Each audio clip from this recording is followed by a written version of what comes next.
Hi guys, welcome to part 2 of my manual transmission conversion video. Sorry the video's taken so long, been a bit busy over the winter break, Christmas and so on. But anyway, so the car's back together. I've driven the car. So a couple of problems I had when I first drove the car, I want to speak about in this video, and then go look at the rest of the video, the other practical stuff I've done later in the video. So anyway, the first thing I want to talk about is the electrics on the car.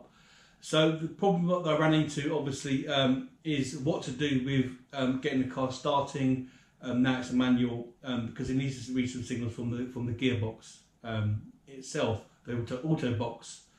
So first thing is the gear selector switch has to be left plugged in to the car, and then the starter solenoid switch in the gearbox needs to be bridged.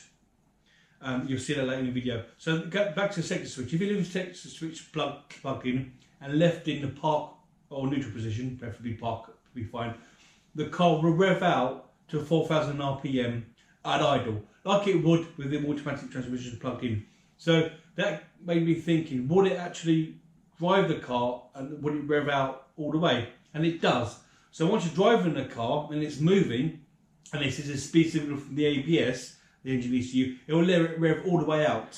So it revs fine. So to get the car driving and starting normally, you just leave the selector switch plugged in. If you unplug it or you leave it in one of the different gears, then what happens is the engine will hold on to the revs. So you're driving along and or even give it a rev on idle with the throttle pedal, and it will stay at about 4,000 RPM. It won't drop because it's not seeing a speed signal from the gearbox.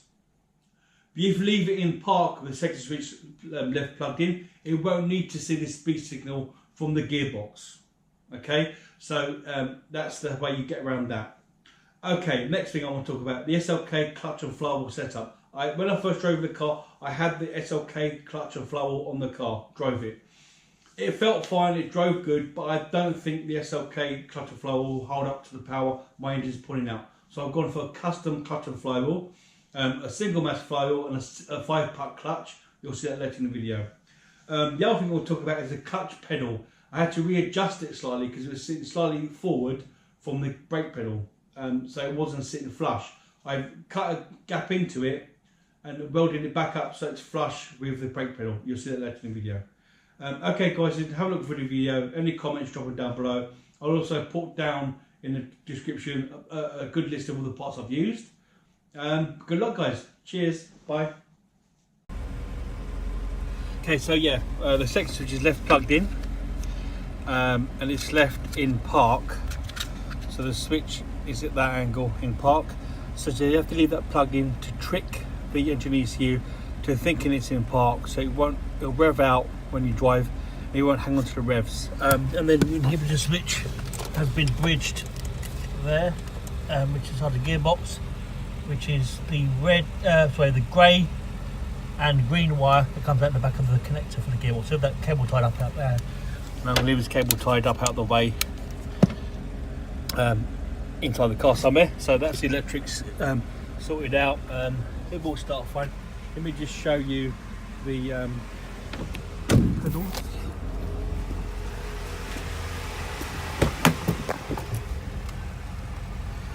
So there's a clutch pedal installed in the car. So what I had to do is I had to cut a groove, bend the pedal back again and weld it up. So that means that the brake pedal is flush with the clutch pedal, flush with the brake pedal. It's a little bit further down, but that's fine. Middle one's okay. Obviously put in a footrest. Cheers. Hi guys, so just want to let you know that the new clutch has arrived. I've gone for a 5-puck clutch with a sprung hub, so I don't get as much backlash when changing gear. This has been uprated to cope with torque of the engine. It's an SLK 320 clutch, but it's uprated with a sprung hub. So that's to go into the new single mass flywheel. Let me show you that now, which has already been fitted to the car. So yeah, there's a flywheel, it's already on the car. Single mass really well made. It weighs about the same as the factory flywheel, but head a lot stronger than this single dual mass flywheel, which don't probably cope with the power that my engine's putting out. But yeah, guys, I'll have the gearbox in soon. Cheers. Yeah, so clutch has now been fitted. Gearbox next.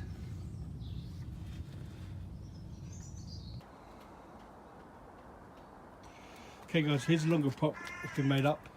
So it's the C43 rear prop shaft and the SLK 320 front prop shaft. The front prop shaft has been lengthened. It's been lengthened by about 1.5 inches. So it lines up with the splines. So as I said, you have to use SLK 320 front donut and the rear donut will be a C43. Cheers. Okay guys, all the mountings are done now. Just thought I'd show the selector feet mount, which is all welded in, ready for paint. So yeah, and then I'll show you the clearance for the gearbox. So as I use the 15mm alley bar for the spacing. There's plenty of clearance at the top of the gearbox. So no issues with clearance at all up there. There you are. So yeah, I mean, if you do have spaces there, then it would definitely be too close to the body up there. So you have to space it out, and that's the SLK 320 mount now I've used. Just a bit of welding still the bolts there, taking them up. But there you are, guys. Okay, cheers. Hi guys, so the car's all back together now. So I have driven the car, that's all running okay. So let me show you what's going on underneath. It's all finished, everything's put back together. The reason it's back on the stands again, I'm going to be doing rear subframe bushes in polyurethane. So I'll be doing that before I take on the extended drive. But I have driven the car, so to give you some sort of gear ratio. It drives at 40 miles an hour, at 2000 RPM in 4th gear. I haven't driven on a motorway yet because I'm still breaking the clutch in, but I'm confident the ratios will be okay. But until I do a track day, I won't be absolutely sure about those. But there you are. So yeah, let me show you finalised what it looks like under there. I've just got my torch. Okay. So they're packed together. The mountings using 2 bolts through the body, 1 bolt to hold the aluminium to the mounting. So the space is all perfect.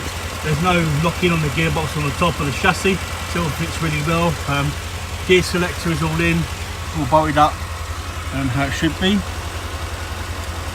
It's all nice and strong, all welded in. So the only modifications really you need to make is to weld in the bracket for the selector feet and to space out the gearbox.